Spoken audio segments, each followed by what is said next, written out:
광야를 베델로 바꾸시는 하나님, 광야를 베델로 바꾸시는 하나님이란 제목으로 하나님의 은혜를 함께 사모하고자 합니다.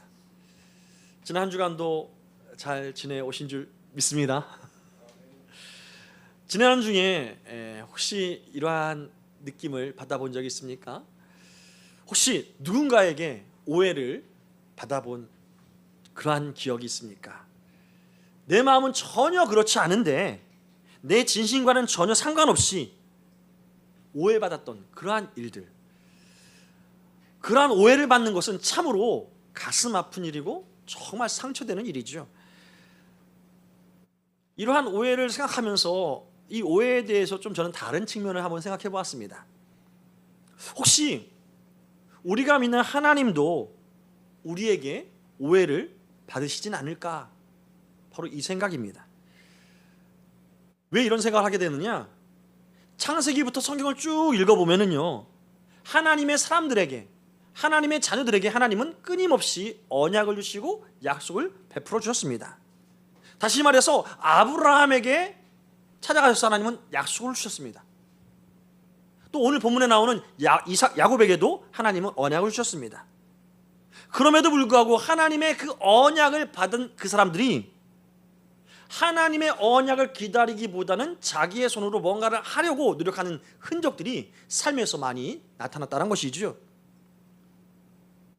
아브라함은 하나님께서 사라를 통해서 자식을 주겠다라고 하신 그 언약을 받았지만 그럼에도 불구하고 그의 나이가 차오르는 것을 깨닫고 사라의 몸종인 하갈을 통해서 이스마엘을 낳습니다. 또한 야곱은 어떻습니까? 하나님께서 정말 크신 약속을 주셨지만 이 약속을 기다리지 못하고 장자의 명분과 장자의 축복을 형에게서부터 스스로가 가로채서 자기 것을 삼는 일들을 벌였지요. 왜 이런 일들을 행했을까요? 그들이 하나님을 믿지 않았기 때문일까요? 정확하게 말하면 그렇지 않다라는 것입니다.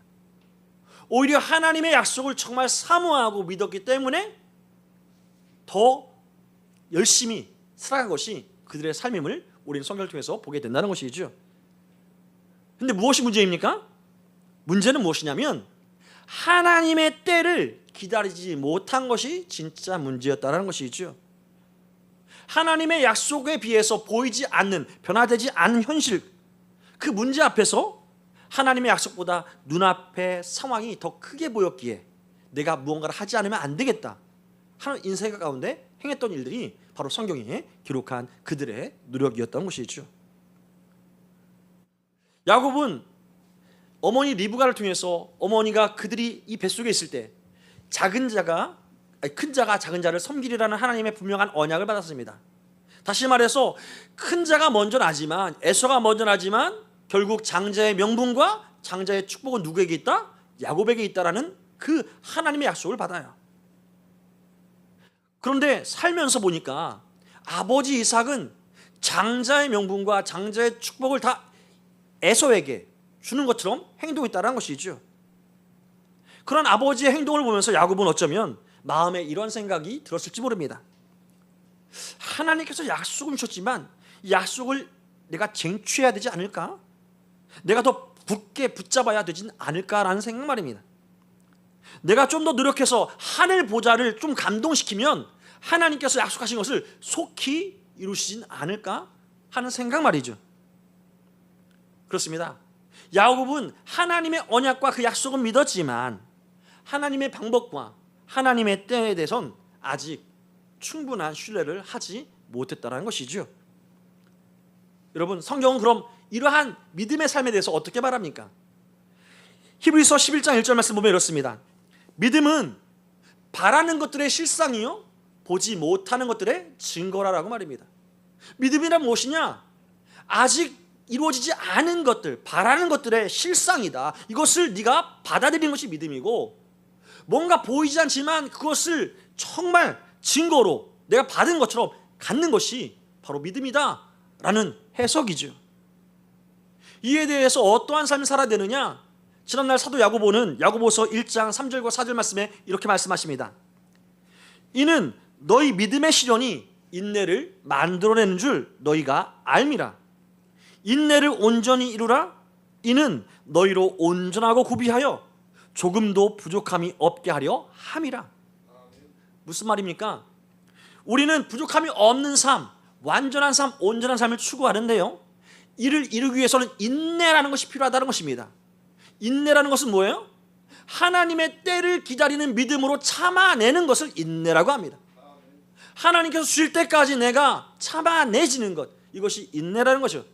이 인내를 온전히 이루는 것이 바로 온전한 삶, 우리가 추구하고 우리가 정말 사모하는 아름다운 삶이라는 것을 성경은 말한다는 것입니다. 하지만 이것을 분명하게 우리 안에서 기억하고 되새기지 않으면 어떤 일이 일어나요? 야곱처럼 우리도 환경과 상황에서 하나님의 언약이 점점 흐려지는 것처럼 느껴지고 보이지 않으면 다른 방법을 찾게 된다는 것이죠. 기다리고 기다려도 바뀌지 않은 현실을 보면 좀 새로운 계획을 해야겠다, 이러한 내 계획을 세운다는 것입니다. 그렇습니다. 우리는 하나님의 언약, 그 약속을 믿지 못해서가 아니라 하나님의 때와 하나님의 방법을 신뢰하지 못해서 흔들릴 때가 많다라는 것이죠. 그런 야곱을 향해서 하나님은 꾸짖거나 징계하지 아니하시고 사랑하는 마음으로 다시 찾아오신다는 것, 그리고 하나님을 흔들림 없이 붙들라라는 하나님의 언약의 말씀으로 다시금 야곱을 세우신다는 것. 여러분, 이것이 우리에게 복음인 줄 믿으시기 바랍니다. 오늘 말씀을 통해서 우리 마음이 우리를 향하신 하나님의 신실하신 그 사랑과 그 은혜를 삶에서 경험하며 그 경험한 은혜를 흘려보내는 귀한 하나님의 자녀답게 살아가는 우리 모두가 되기를 주의 이름으로 축원합니다. 그런 의미에서 한번 따라합시다. 우리는 하나님을 자주 오해합니다. 앞서 말씀드렸지만 우리 하나님을 너무나도 자주 오해할 수 있다는 것이죠. 오늘 본문에 등장하는 야곱은 어떻습니까? 더 이상 집에 머무를 수 없는 상황이 되었습니다. 우리는 지난주에 쭉 앞에 성경을 읽어오면서 어떤 일이 일어났는지 잘 알고 있지요. 야곱은 먼저 장자의 명분을 자기가 손에 넣기 위해서 사냥하고 이제 아무것도 없이 돌아온 배고픈 형 에서에게 팥죽 한 그릇으로 그 장자의 명분을 삽니다. 뺏은 것이죠. 그리고 아버지가 형 에서에게 장자의 축복을 내리는 그 소식을 듣고 자기가 어머니와 깨를 같이 해서 자기 손에 형처럼 털을 많이 붙이고, 그리고 또 어머니가 준비한 것으로 그 고기로 맛있는 음식을 해서 아버지에게 드림으로 형 에서에게 갈 그 축복을 자기가 받아버립니다.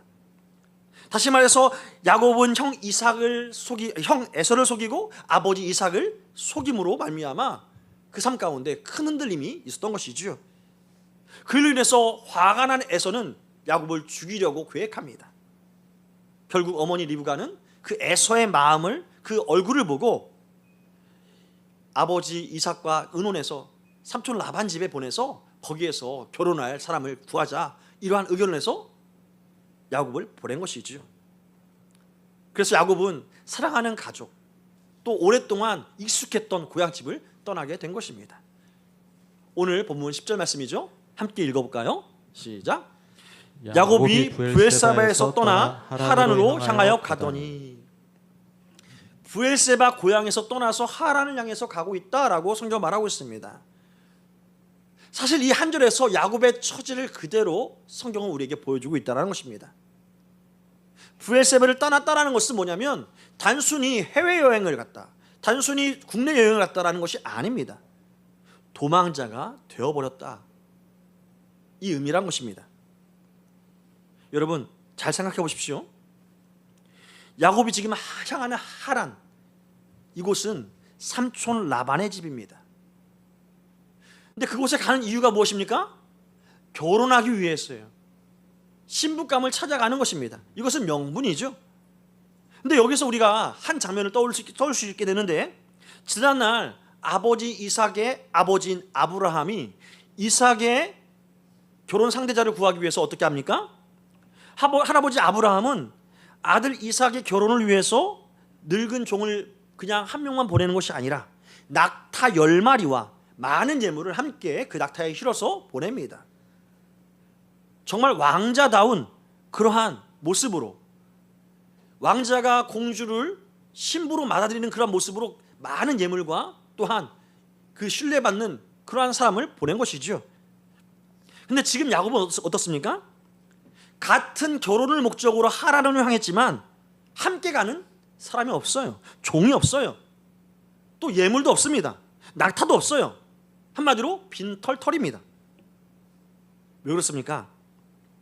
형 에서의 분노가 그만큼 컸기 때문이라는 것이죠. 도망자예요. 뭔가 명분이 있어서 간다고 하지만 도망자입니다. 혼인을 준비할 여를도 없이 결혼보다 먼저 생명을 먼저 살려야기에 도망가는 그러한 신세였다라는 말씀이죠. 아버지 이삭의 축복을 받았지만 또한 그 마음에 계획한 대로 정말 내가 이제는 기대하고 기대했던 장자의 명분과 장자의 축복이 있으니까 뭔가 달라지는 환경이 있을 거야. 아버지 이삭도 내게 정말 사랑하는 마음으로, 형에서도 이제 나한테 다 넘어왔으니까 그 마음이 변할 거야. 나를 섬길 거야. 이러한 생각으로 현실을 기대했지만 현실은 정반대라는 것이죠. 언약의 상속자가 정작 되었지만 그 손에는 들려진 것이 아무것도 없었다라는 것입니다.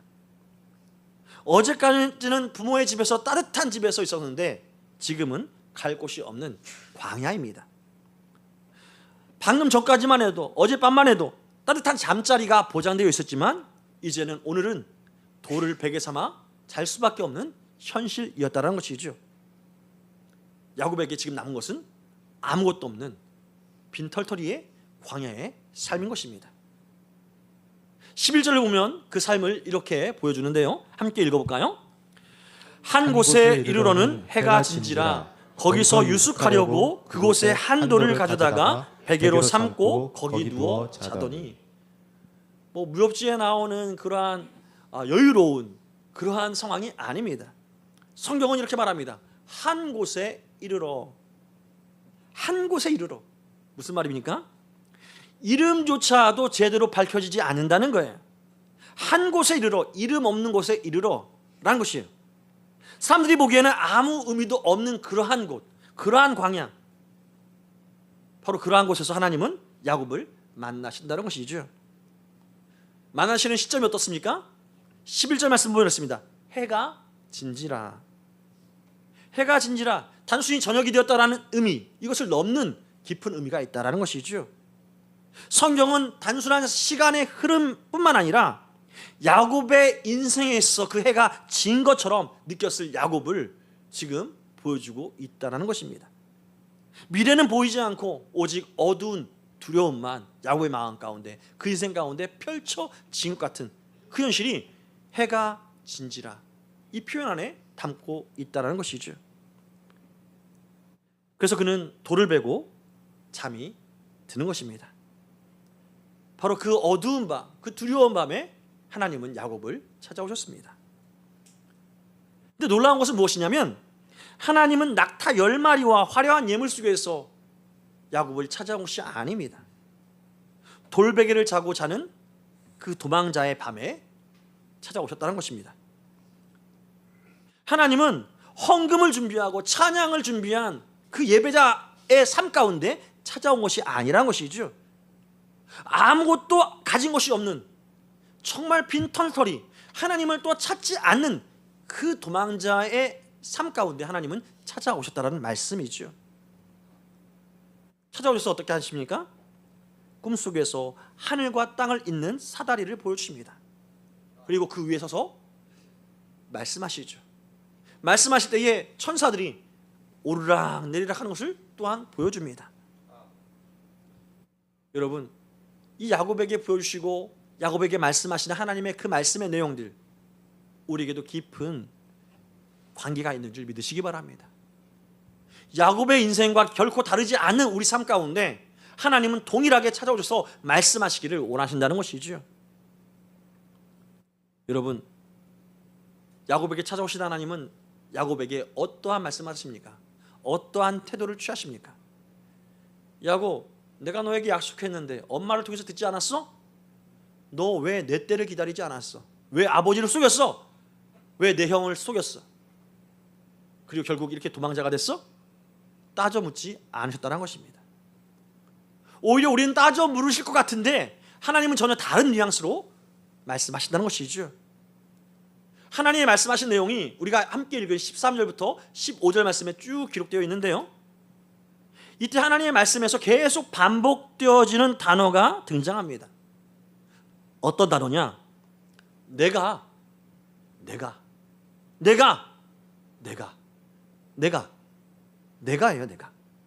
다시 말해서 내가 너와 함께 있겠다. 내가 너를 지키겠다. 내가 너를 이끌어 이곳에 다시 오게 하겠다. 내가 너를 떠나지 아니하겠다. 할렐루야. 하나님께서 가장 많이 하신 말씀이 뭐예요? 땅이에요? 자손이에요? 아니면 생명이에요? 아니에요. 내가야, 내가. 가장 반복된 내가. 야곱은 자신의 실패와 자신의 현실만을 바라보고 있지만 하나님은 계속해서 내가 바라봐야 될, 야곱아 내가 바라봐야 될 것은 이 참혹한 현실, 실패한 상황이 아니라 나다, 나. 이것을 말씀하고 있다는 것입니다. 왜일까요? 야곱에게 가장 필요한 것은 환경의 변화가 아니라는 것이죠. 야곱에게 가장 필요한 것은 하나님이 함께 하신다는 그 사실, 그것이 필요함을 하나님이 아셨기 때문에 내가 이것을 반복한 줄 믿으시기 바랍니다. 우리 삶도 다르지 않은 줄 또한 기억하시기 바랍니다. 우리는 어려움이 생기면 흔히 하나님을 오해한다는 것이죠. 어떻게 해요? 이런 어려움이 있는 거 보니까 하나님이 나의 잘못을 보고 떠난 것이 아닌가? 하나님 더 이상 나의 삶을 보면서 실망하고 나를 더 이상 사랑하지 않는 것은 아닐까? 하나님의 임재가 더 이상 내 안에 너와 함께할 가치도 없어, 이렇게 멀리해버린 것은 아닌가? 그런 우리의 오해 속에서도 하나님 어떻게 말씀하세요? 내가 너와 함께하겠다. 내가 너를 지켜주겠다. 내가 너와 동행하겠다. 할렐루야. 여러분, 성경을 자세히 보면은요, 하나님은 야곱에게 찾아오셔서 먼저 문제를 해결해 주시지 않습니다. 무슨 말씀이냐? 지금 하나님을 만나는 이 순간에도 형 에서의 분노는 더 타오르지 줄어들지 않아요. 광야도 바뀌지 않고 그대로입니다. 자신이 베고 있는 돌베개도 따뜻한 베개로 바뀐 것이 아니라, 푹신한 베개로 바뀌는 것이 아니라 여전히 딱딱한 돌베개. 그럼에도 불구하고 하나님은 가장 먼저 무엇을 말씀하세요? 내가 너와 함께하겠다. 왜입니까? 하나님께서 우리에게 주신 가장 큰 선물이 무엇인지 아십니까? 우리는 문제가 없는 삶이 큰 선물, 형통한 삶이 아름다운 선물이라고 생각하지만 진짜 중요하고 큰 선물, 아름다운 선물은 문제가 없는 삶이 아니라 하나님 자신인 줄 믿으시기 바랍니다. 그래서 우리는 종종 세상의 가치관에 우리의 신앙을 자꾸 대입시킵니다. 그래서 헷갈리는 것이죠. 세상은 사랑하면 선물을 준다라고 말합니다. 은혜를 준다고 말하죠. 근데 하나님은 사랑하기 때문에 무엇을 준다? 당신 자신을 준다. 내가 너와 함께 하겠다. 여러분, 우리를 사랑하신 하나님은 필요한 것만 그냥 던져주는 그러한 후원자가, 단순한 후원자가 아닙니다. 우리와 영원히 떠나지 않고 함께 걸어가기를 기뻐하시는 우리의 아버지이심을 믿으시기 바랍니다. 그래서 하나님의 가장 큰 능력은요, 단순히 내가 바라는 것을 이루어지는 기적이 아니라 우리와 함께 하시는 동행이라고 성경은 말하는 것이죠. 이것을 깨달은 야곱은요, 뒤늦게 16절 말씀에 이렇게 고백하죠. 함께 읽어볼까요? 시작. 야곱이 잠이 깨어 이르되 여호와께서 과연 여기 계시거늘 내가 알지 못하였도다. 무슨 말입니까? 하나님이 지금 막 도착한 것이 아니에요. 이미 그곳에 계셨다는 거예요. 야곱이 그것을 몰랐을 뿐이지 하나님은 그곳에 이미 계셨어요. 여러분, 우리는 정말 너무나도 자주 하나님을 오해하고 있음을 아십니까? 그럼에도 불구하고 우리의 오해를 받으신 하나님은 우리에게 삐지거나 토라지는 것이 아니라 우리에게 변함없이 말씀하신다는 거예요. 어떻게 해요? 내가 너와 함께 하겠다. 할렐루야.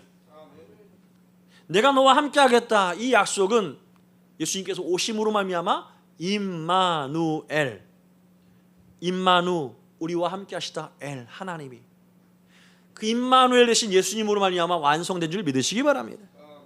이것이 우리에게 주신 하나님의 언약의 말씀인 것이지요. 그 임마누엘 약속하신 그 하나님, 그 예수님의 그 임재가 우리에게 어떻게 적용이 되었습니까? 믿는 자에게 주신 하나님의 성령을 우리에게 주심으로 말미암아 임마누엘이 실질적으로 이 삶에 함께하는 것, 능력임을 알게 하신다는 것이죠. 그 하나님을 믿으시기 바랍니다. 그럼 그런 의미에서 한번 따라해 봅시다. 하나님은 우리를 예배자로 세우십니다. 다시 한번, 하나님은 우리를 예배자로 세우십니다. 오늘 본문으로 좀 더 들어가 봅시다. 야곱은 꿈에서 이제 깨어나죠. 그리고 잠에서 깨어난 이 야곱의 첫 고백은 무엇입니까? 야, 내가 대단한 꿈을 꿨구나. 야, 사달이라니. 야, 천사라니. 이러한 감탄이 아니었습니다. 16절 말씀을 다시 한번 보겠습니다. 야곱이 잠이 깨어 이르되 여호와께서 과연 여기 계시거늘 내가 알지 못하였도다. 가장 먼저 고백한 것이 뭐예요? 여호와께서 여기 계시거늘, 하나님이 여기 계셨다. 이것이 야곱의 첫 고백이었어요. 다시 말해서 하나님이 야곱이 잠든 후에 야곱아 일어나봐 와서 깨운 것이 아니란 것입니다. 야곱이 찾아오기도 전에 아무도 없는 곳에 하나님은 먼저 계셨다는 것이죠. 단지 야곱이 그 사실을 알지 못했다는 것입니다. 야곱은 아마도 자기가 속여서 모든 관계가 깨어진 그 실패 현장 속에서 집을 떠나올 때 하나님은 나와 함께 하지 않을 거야.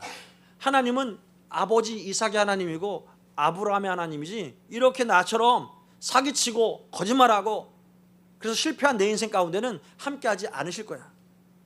아버지를 속였고 형의 분노 가운데 도망치는 이 도망자의 신세인 나하고는 관계가 없을 거야. 아마도 하나님이 자신을 외면했다라고 생각했을지 모릅니다. 왜입니까? 자기가 노력한 것이 다 실패로 끝났기 때문입니다. 그 삶의 열매는 뭐예요? 아름다운 것이 없어요. 패배와 실패예요. 그런 생각을 하고 있었을 야곱에게 하나님은 찾아오신 것입니다. 정말 야곱이 생각지도 못했던 곳, 정말 상상치도 못했던 장소에서 야곱은 하나님을 만나게 된 것이죠. 돌베개를 베고 그냥 몰라, 몰라, 잠이나 자야지. 이러한 야곱에게 찾아오셨다는 것입니다. 가장 외롭고 두려움이 컸을 그 밤, 형이 쫓아올지도 모른다는 이 두려움 가운데도 그래도 몸이 너무 피곤했기에 그냥 몰라 잘 수밖에 없는 그 현장에 하나님은 찾아오셨다는 거예요. 그 찾아오신 하나님 만난 야곱은 야, 내가 여기 보니까 하나님이 여기 계셨구나, 내가 알지 못했구나, 새로운 사실을 깨닫게 된 것이죠. 나는 하나님이 나를 떠난 줄 알았는데 하나님이 이곳에 계셨네, 내가 있는 이곳에 하나님이 계셨네, 이곳이 하나님이 집이었네, 이러한 고백을 하는 것입니다. 이제야 내가 하나님을 새롭게 알게 되었다라고 말씀하는 것이죠. 우리도 하나님의 은혜를 받을 때가 무엇입니까? 똑같은 말씀을, 똑같은 설교를 들었어요. 근데 어느 순간 내 마음 가운데 야, 진짜 하나님 계시네? 야, 내가 알지 못했던 새로운 사실이네? 새로운 사실이 아니에요. 계속 하나님이 말씀하셨지만 그때의 내 인생에 들려지는 하나님의 강력한 말씀이 내 영혼을 붙들고 있기 때문에 내가 하나님을 새롭게 안 것이지요. 그렇게 새롭게 알면 환경이 다르게 보입니다. 17절 말씀입니다. 함께 읽어볼까요? 시작.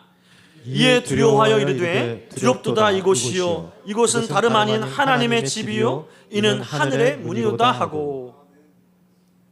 여러분 생각해 보십시오. 불과 몇 시간 전만 해도 이곳은 어느 곳 이름조차도 존재하지 않았던 그냥 광야였어요. 돌을 베개 삼아 잠을 청해야만 하는 정말 황량한 장소였습니다. 가능하면 빨리 조금만 쉬고 벗어나고 싶은 그러한 장소였습니다. 하지만 그곳이 어떠한 곳으로 야곱에게 와닿았다라고요? 이곳은 하나님의 집이구나. 이곳은 하늘의 문이구나. 놀라운 고백이에요. 여러분, 무엇이 달라진 것입니까? 광야가 달라졌나요? 돌이 푹신푹신해졌나요? 환경이 바뀌었나요? 아니에요. 전혀 바뀐 것은 하나도 없습니다. 광야가 궁전이 된 것도 아니고 신기루처럼 뭔가 이루어진 것도 아니고 아무것도 변화가 없어요. 그럼에도 불구하고 야곱은 고백하는 거예요. 여기가 하나님의 집이요 하늘의 문이구나 라고 말입니다. 무엇이 달라진 것입니까? 환경이 아니라 그 환경을 바라보는 야곱의 눈이 달라진 것이죠. 왜입니까? 하나님의 임재를 경험했기 때문이라는 것이죠. 야곱은 깨닫게 된 것입니다. 하나님이 계시기 때문에 하나님의 집이 이곳이구나. 이곳이 거룩해서 하나님이 이곳에 임하신 것이 아니라 하나님이 임하신 곳이기 때문에 이곳이 하나님의 집이 된 것이구나. 이것을 깨닫게 된 것이에요. 그렇습니다. 장소가 거룩해서 하나님이 계신 곳이 아니라는 거예요. 하나님의 임재가 있기에 그곳이 거룩한 장소가 된다는 말씀입니다. 하나님은 이곳이 거룩해서 이곳에 임하는 것이 아니에요. 이곳이 성전이기에 이곳에 임하는 것이 아니에요. 하나님의 임재가 있는 곳이 하나님을 예배하는 처소인 줄 믿으시기 바랍니다. 우리의 직장과 가정과 또 사업장도 다르지 않다라는 것입니다. 하나님이 오실 것이기 때문에 청소해야지. 하나님 오실 것이기 때문에 십자가 세우고 예배당 세우고. 아니에요. 여러분, 하나님이 계시면 그곳이 예배의 처소가 되는 줄 믿으시기 바랍니다. 내 설거지하는 장소가 예배의 처소가 될 수 있고, 내가 업무를 보는 그 자판기 앞이 또 컴퓨터 앞이 예배의 처소가 될 수 있다는 것입니다. 하나님이 임재하시면 그곳이 예배의 처소라는 것이죠. 그 하나님을 발견한 야곱은 그래서 환경이 달라 보였다는 것입니다. 18절 말씀을 읽어보겠습니다. 시작. 야곱이 아침에 일찍 일어나 베개로 삼았던 돌을 가져다가 기둥으로 세우고 그 위에 기름을 붓고. 야곱은 자기가 베고 자던 그 돌을 바로 세웁니다. 그리고 그 위에 정말 그때 아껴 써야 할 기름, 이 기름은 올리브유인데요, 이것은 오늘날 돈으로도 이렇게 사용이 될 정도로 당시 귀중한 것이었습니다. 그 기름을 붓습니다. 기름을 붓는다는 것은 특별한 구별됨을 의미하죠. 그리고 그 이름을 불러서 벳엘이라고 이름을 붙입니다. 아무 의미가 없던 장소를 이름을 붙이죠. 베델이다. 벳엘, 집-엘, 하나님, 하나님의 집이다. 그리고 하나님 앞에 선언합니다. 여러분, 하나님이 내가 벤 그 돌을 세워, 그리고 기름을 부어, 그리고 예배를 해, 말하지 않았습니다. 하나님 강조한 것이 하나도 없습니다. 야곱 스스로가 그렇게 돌을 세우고 기름을 붓고 그 가운데 예배하며 하나님께 서원하는 기도를 올린 것이죠. 스스로 한 것입니다. 자원하는 마음이죠. 왜 그런 것입니까? 하나님을 만났기 때문에 그렇다는 것이죠. 하나님을 예배한 이유, 하나님 만났기 때문입니다. 여러분, 분명히 아시기 바랍니다. 깨닫기 바랍니다. 한번 따라합시다. 예배는 하나님께서 억지로 받아내시는 종교적인 의무가 아닙니다. 예배는 하나님이 누구신지를 새롭게 발견한 사람에게서 자연스럽게 흘러나오는 반응입니다. 오늘날 많은 사람들이 예배를 착각해요. 하나님이 받으실 만한 종교적인 형식을 갖춰야 하나님이 받아주신다. 아니에요. 진짜 예배는 무엇이냐? 하나님의 임재를 경험한 사람이 하나님께 감격함으로, 하나님을 즐거워함으로, 하나님을 찬송하며 드려지는 것이 예배라는 것이죠. 따라서 우리 삶에서 하나님을 발견하면 주일 예배가 달라진다는 것입니다. 이 하나님을 평소 때 발견하지 않으면 주일 예배 때마다 전부여 의지 없어 손들고 옵니다. 주 나를 박대하시면 나 어디 가리까? 회개하고 또 회개하고 회개해서 하나님 조금 용서받은 것 같아. 이러한 마음으로 돌아가는 것이 예배의 자리지만, 평소에 내 삶에서, 내 삶의 현장에서 하나님의 임재하심 안에서 여기에도 하나님이 계시는구나, 내 운전대에도 하나님이 계시고 내 가정에도 하나님이 계시는구나, 이것을 발견한 사람은 함께 예배드리는 예배 자리에서 하나님, 내 삶에서 하나님을 찬양하는 것이 이 자리에서 하나님을 경배하는 것으로 들려지오니 하나님, 나의 예배 이 시간 하나님 기뻐 받아 주옵소서. 그 예배가 찬양이 되고 그 예배가 감격이 되고 그 예배가 하나님을 두려워하는 것이 아니라 하나님을 진짜 사모하는 그러한 시간이 된다는 것이죠. 하나님은 그러한 예배를 가장 기뻐하시는 줄 믿으시기 바랍니다. 간신히 드려지는 예배가 아니라 감격으로 드려지는 예배를 하나님은 기대하시고 기다리신다는 것이죠. 그리고 야곱은 어떻습니까? 그 하나님을 발견하고 예배한 다음에 하나님 앞에 서원합니다. 어떤 서원합니까? 기도함죠. 하나님이 나와 함께 계시고 나를 지키시고 먹을 것과 입을 것을 주시고 평안히 돌아오게 하시면 바로 이곳이 하나님의 집이 될 것이요, 하나님이 나의 하나님이 될 것이며 또 내가 나의 수산의 10분의 1을 하나님께 드리겠습니다. 이러한 고백을 하나님께 소원하면서 드리시죠. 이쯤 되면 야곱의 이 기도, 야곱의 이 소원 어떻습니까? 정말 놀랍죠. 야, 소산의 10분의 1을 드린다니, 야, 진짜 야곱 믿음 좋다. 정말 하나님 만났더니 달라졌다. 대단한 믿음이다. 이렇게 생각할 수 있습니다. 하지만 조금 천천히 이 내용을 깊이 있게 읽어보면 전혀 다른 해석이 된다는 거예요. 야곱은 정말 믿음이 아직 미숙하구나, 이것을 발견하게 된다는 겁니다. 조금 전에 하나님은 뭐예요? 야곱에게 나타나서 아무 조건 없이 말씀하셨어요. 야, 야곱아, 내가 너와 함께 하겠다. 내가 너에게 많은, 내가 자손을 줄 것이고 또 내가 너의 하나님 될 것이고 또 이 땅을 너에게 줄 것이야. 하나님은 아무런 조건 없이 이렇게 약속하셨어요. 그럼 야곱의 반응 어떻게 해요? 할렐루야, 찬양합니다, 감사합니다, 영광 돌리고 그냥 하나님 아멘입니다. 그렇게 하시면 예배가 끝이에요. 근데 어떻게 해요? 야곱은 만일은 뭐예요? 그렇게 될 수도 있겠지만 그렇지 않을 수도 있지 않습니까? 하나님이 나를 못 오게 할 수도 있지 않겠습니까? 하나님 나에게 자손을 주지 않을 수도 있지 않겠습니까? 만일이에요, 만일. 하나님은 아무런 조건 없이 자신을 약속하셨는데 야곱은 땡큐가 아니라 만일. 하나님은 정말 나의 모든 것 되십니다, 찬양이 아니라 조건을 갖다 붙인다는 것이죠. 하나님께 딜을 하고 있는 거예요. 여러분 어떻습니까? 우리는 어떻습니까? 하나님 만일. 사실 저는 이 모습을 보면서 하나님을 처음 경험한 사람의 공동적인 반응이 아닌가 하는 생각이 들었습니다. 야곱은 하나님을 만났지만 아직 하나님을 깊이 있게 경험하지 않았다는 것이죠. 그래서 하나님을 경험했지만 자신이 아는 만큼 하나님을 해석한 것입니다. 자신이 경험한 만큼, 이해한 만큼 하나님에 대해서 정의와 판단을 내렸던 것이죠. 어쩌면 야곱은 어릴 적부터 할아버지 아브라함에 대해서 이삭에게 들었을 것입니다. 이삭은 하나님을 경험한 아브라함에 대해서 얘기했을 것입니다.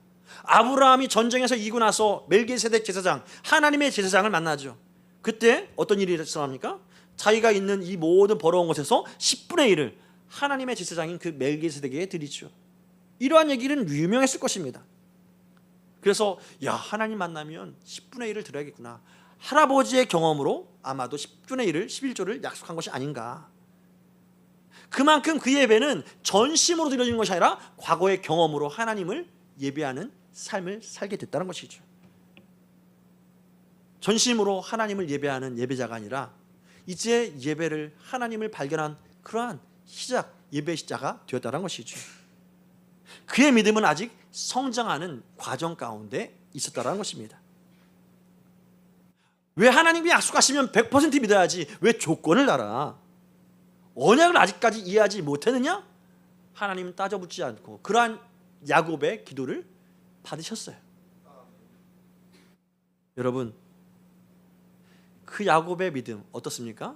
성경을 보면은요, 그 야곱의 변덕스러움, 또한 라반의 변덕스러운 이 모든 야곱의 삶을 통해서 하나님을 완전하게 신뢰하거나 하지 못한 야곱의 삶이지만 그 이후에 20년간 하나님은 야곱과 함께 하셨습니다.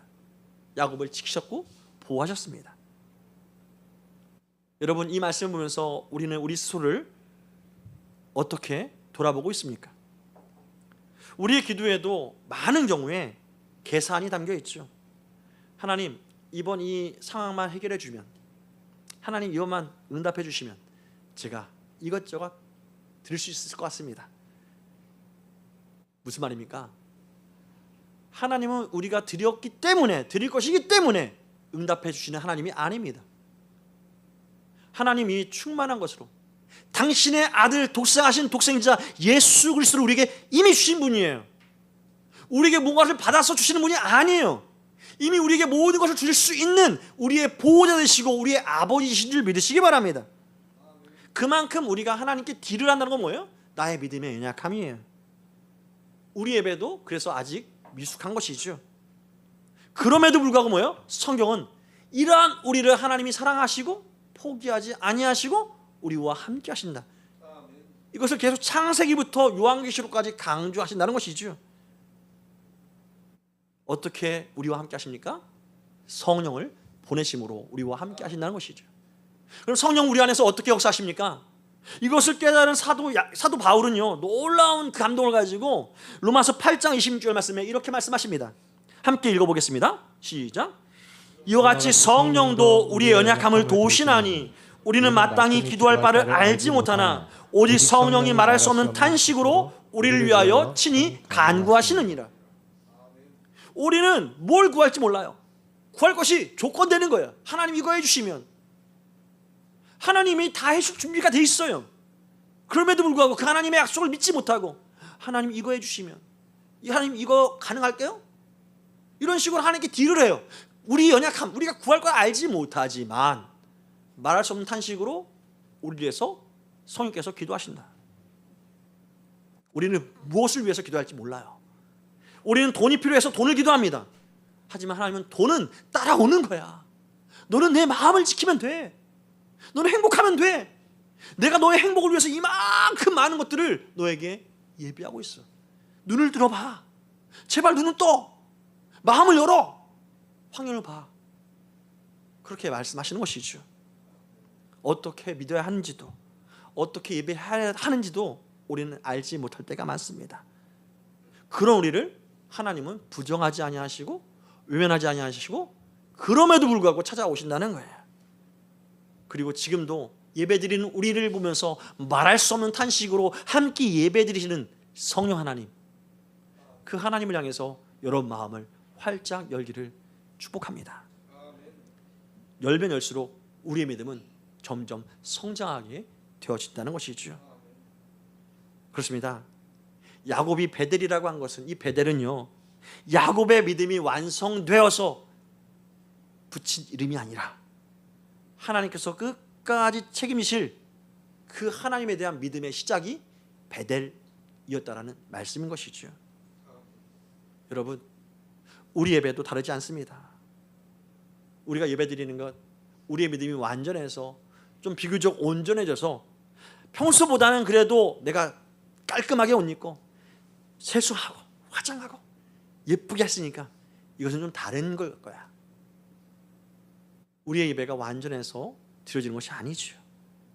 하지만 하나님은 우리가 하나님을 만나는 진짜 예배자로 이 시간도 우리를 빚어가시는 줄 믿으시기 바랍니다. 그리고 예배를 마치고 우리의 각자의 삶으로 돌아간다고 해도 모든 환경은 바로 변화된 것이 아니라는 것 또한 기억하시기 바랍니다.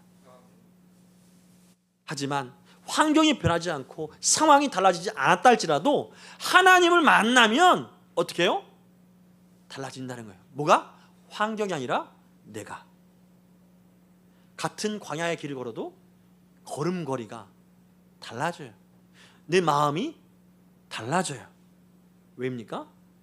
이 광야에서 과거에는 나 혼자 걷는 것처럼 느껴지지만 이젠 하나님과 함께 걸어가요. 하나님 옆에서 코치해 주시고 내 마음에서 하나님의 함께 하심이 담대함으로 든든함으로 경험이 돼요. 달라지는 것입니다. 그렇게 우리의 마음을 성령께서는 붙드시기를 원하신다는 것이죠. 여러분, 오늘 이 예배 가운데 하나님께 어떠한 자세로 예배를 드리기를 원하십니까? 정말 간절히 바라는 것은 오늘 야곱의 그 바라봄이 여러분 마음 가운데도 보여지기 원합니다. 야곱은 꿈에 어떤 것을 보았습니까? 하늘과 땅을 잇는 사다리가 보였습니다. 사다리에서 하나님의 사자가 오르락 내리락, 하나님의 천사가 오르락 내리락 하는 것을 보았습니다. 이것은 우리에게 무엇을 말합니까? 목사님, 저는 아무리 꿈꿔도 사다리 안 보이던데요? 어떤 것을 말합니까? 훗날 예수님은 이 야곱의 이 창세기 28장 말씀을 자기에 빗대서 이렇게 니고데모와의 대화에서 말씀하십니다. 나다나엘의 대화에서 이렇게 말씀하십니다. 하늘이 열리고 하나님의 사자들이 인자 위에 오르락 내리락 하는 것을 내가 보리라. 하늘이 열리고 하나님의 사자들이 사닥다리에 오르락 내리락이 아니라 사닥다리가 뭐예요? 예수님이라는 거예요. 인자 위에 오르락 내리락 하는 것을 보리라. 예수님은 자신을 말하는 거예요. 자신. 야곱이 바라봤던 그 사닥다리가 뭐예요? 예수님이에요. 예수님을 통해서 우리는 그래서 예수 이름으로 기도합니다 라고 하는 거예요. 하나님의 그 충만하신 임재 가운데 예수님의 이 사닥다리로 우리는 올라가서 하나님을 만나 뵙는 거예요. 예수님은 하나님께로 가는 유일한 길이 되어주신다는 언약의 말씀이 지금 창세기 28장에서 하나님은 우리에게 들려지도록 깨닫도록 이 시간 역사하신다는 말씀입니다. 이 사닥다리가 뭐예요? 십자가예요. 십자가로 하늘과 땅을 우리 예수님은 연결해 주셨습니다. 우리가 용서받을 자격이 있어서, 하나님께 사랑받을 자격이 있어서 하나님께 나아가는 존재가 아니라 예수님께서 친히 자기의 몸을 찢어서 십자가에 걸어 놓으심으로 말미암아 하나님께로 가는 이 길이 열렸으므로 우리 하나님께 담대히 나갈 수 있는 존재가 되었다. 하나님을 담대하게 예배하는 존재가 되었다. 바로 이것을 오늘 성경은 보여주고 있다는 것입니다. 여러분, 이 시간 예배를 드릴 때 무엇을 드립니까? 하나님, 저 이만큼 준비한 거 있어요. 이걸로 드릴게요. 하나님, 저 이만큼. 우리는 나의 가진 것을 가지려고 하는, 그래서 이걸 가지고 하나님께 뭔가 딜을 하려고 하는 마음을 가질 때가 많습니다. 하지만 하나님은 내가 다 준비했어. 내 아들이 다 이루었어. 있는 모습 그대로, 너의 상처받은 마음 그대로, 너의 그 실패한 마음 그대로, 내가 살아가는 삶의 모든 있는 모습 그대로 나에게 나오면 돼. 내가 너를 깨끗게 할 것이고, 내가 너를 보호할 것이고, 내가 너를 지킬 것이고, 내가 너와 함께 하겠다. 그것을 너는 맛보면 돼. 이것이 바로 신앙생활인 줄 믿으시기 바랍니다. 정말 우리의 광야 같은 이 삶이 베델로 변화되기를 원하시는 하나님의 마음을 경험하는 여러분 되기를 주의 이름으로 축원합니다. 말씀의 결론을 맺도록 하겠습니다. 여러분, 야곱은 아침 일찍 눈을 떠서 자기 집을 떠나올 수밖에 없는 시간이 너무나도 두려웠을 것입니다. 허겁지겁 떠나왔던 그 길은 뭔가 약속된 길이 아니었고 편안한 길이 아니었습니다. 광야였어요. 또한 혼자 가는 길이었어요. 또 앞으로 펼쳐질 모든 삶이 안전을 보장하거나 확실한 약속을 보장하는, 눈에 보이는 보장된 삶이 아니었습니다. 그리고 그 야곱의 인생, 성경 우리가 봤듯이 라반에게 속아서 20년 동안 정말 생고생을 하는 것이 야곱의 인생이 되었죠. 그 가운데서 눈물도 많이 흘리고 정말 외로움과 슬픔과 아픔을 야곱은 겪어왔습니다. 하지만 그 모든 시절을 야곱은 견뎌낼 수 있었습니다. 어떻게 견뎌냅니까? 하나님이 함께 하셨기 때문에 견뎌낸 줄 믿으시기 바랍니다. 그 모든 환경은 야곱이 견뎌낼 만한 환경이기에 야곱이 견뎌낸 것이 아니라, 야곱이 견뎌내기 어려운 상황이었지만 하나님이 함께 하심으로 말미암아 사망의 음침한 골짜기가 두려워하지 않는 환경으로 느껴졌기에 견뎌내었던 것이죠. 여러분, 야곱의 지친 그 광야의 그 한복판에 야곱을 만나주신 하나님은 여러분의 인생 가운데도 만나주시기를 원하시는 하나님인 줄 믿으시기 바랍니다. 베델은 야곱의 믿음의 완성이 아니라 하나님께서 끝까지 책임질 믿음의 시작이 베델인 것이죠. 베델을 만난 이후에도, 베델을 이름 붙인 이름에도 야곱은 넘어지고 여전히 계산적이었고 여전히 두려워하는 삶을 살게 되었습니다. 하지만 그럼에도 불구하고 야곱을 떠나지 않는 하나님, 그 하나님께서 우리에게 말씀하십니다. 내가 너를 실어버리지 않겠다. 내가 너를 결단코 외면하지 않겠다. 내가 나를 향하여서 신뢰하지 못하는 시간 속에 있을지라도, 내가 나를 오해하는 순간 속에서 멀리하는 삶을 살아갈지라도 나는 너와 함께 하겠다.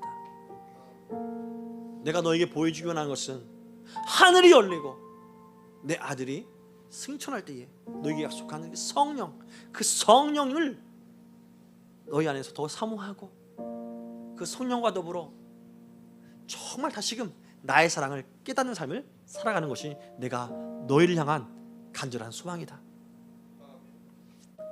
여러분, 그 하나님의 소망을 알았다면 우리도 삶의 노래가 달라져야 되지 않겠습니까? 지난날 야곱처럼 하나님, 이 시간 내 감은 눈 앞에 하늘의 문을 열어주옵소서. 지금 내가 하나님께 나왔습니다. 이곳을 주목해 주십시오. 주를 향한 노래가 내 인생 가운데 이제 꺼지지 않기를 소망하오니 하늘 문을 열고 지금 주를 향한 내 이 간절한 소망을 가진 나의 마음을 살펴봐 주옵소서. 지금 이곳에 임재하여 주옵소서.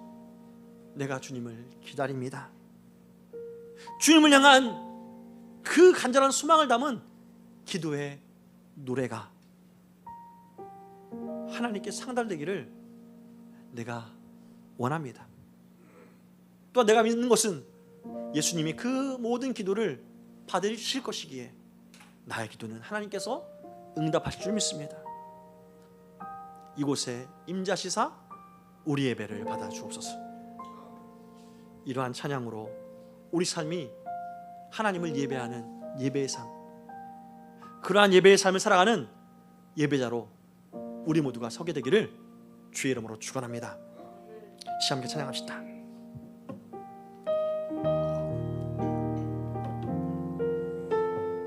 하늘의 문을 여소서. 하늘의 문을 여소서. 이곳을 주목하소서. 주를 향한 노래가 꺼지지 않으니 하늘을 열고 보소서. 하늘을 열고 보소서. 이곳에 임재하소서. 이곳에 임재하소서. 주님을 기다립니다. 주님을 기다립니다. 기도의 향기가 하늘에 닿. 주여 임재하여 주옵소서. 주여 임재하여 주소서. 이곳에 오셔서 이곳에 앉으소서. 이곳에서 드리는 예배를 받으소서. 주님의 이름이 주님의 이름만이 오직 주의 이름만 이곳에 있습니다. 하늘의 문을 여소서. 하늘의 문을 여소. 이곳을 주목하여 주옵소서. 이곳을 주목하소서. 주를 향한 노래 꺼지지 않으니 꺼지지 주옵소서.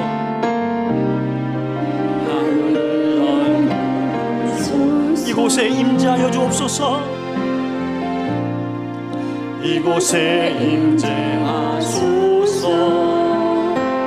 주님을 기다립니다. 기도의 향기가 하늘에 닿으지. 하늘에 닿아 주여 임재하여 주옵소서. 주여 임재하여 주소서.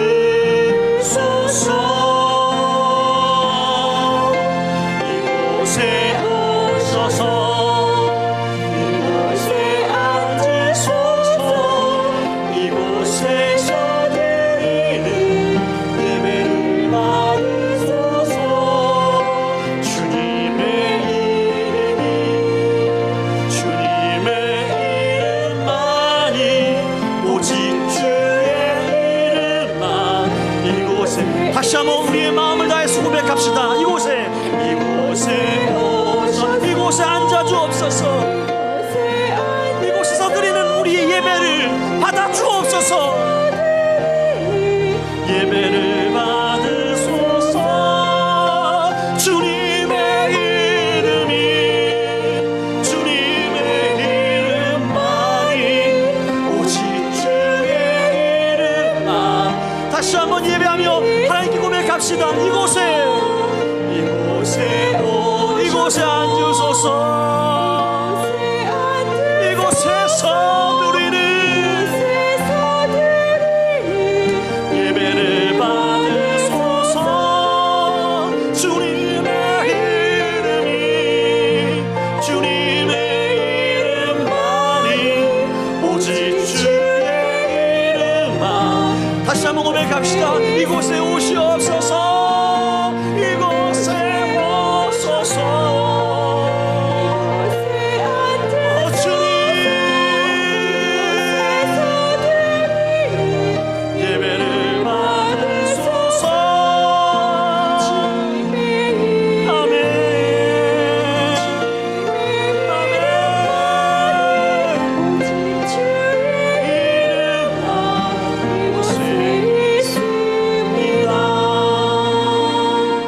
아멘. 함께 기도하기 원합니다. 하나님, 우리의 눈이 이제 열려지기 원합니다. 우리가 눈이 열리지 않았기로 답답한 현실만 나의 가슴에 품고 내 시야가 점점 좁아져서 나를 사랑하는 이 사람도 사랑하지 못하고 원망의 마음으로 감정으로 모든 것을 다 회피하는 마음으로 내가 살아왔음을 하나님 보시지요. 용서하여 주옵소서. 하나님의 이름이 내 마음 가운데 새겨지게 하시되 그 새겨진 마음의 눈이 열려서 환경을 바라보는 새로운 내 삶이 되도록 성령이여 내 안에서 역사해 달라고. 그 성령의 부르심을 따라서 내가 마땅히 빌바를 알지 못하지만 하나님의 시선으로 하나님의 능력을 경험한 그 하나님의 성령께서 내 안에서 내가 바로 아는 것을 아뢰고 내가 더 이상 이 땅의 것을 구하는 것이 아니라 하나님의 나라와 하나님의 의를 구하는 인생으로 하나님의 평강과 그 은혜가 어떤 것인지 깨달아 아는 인생이 되게 해달라고. 나를 통하여서 복이 얼마나 흘러가는 것이 하나님의 영광된 비전의 성취인지 알아가는 삶을 살게 해달라고. 이 시간 그것을 위해서 함께 기도하기 원합니다. 하나님,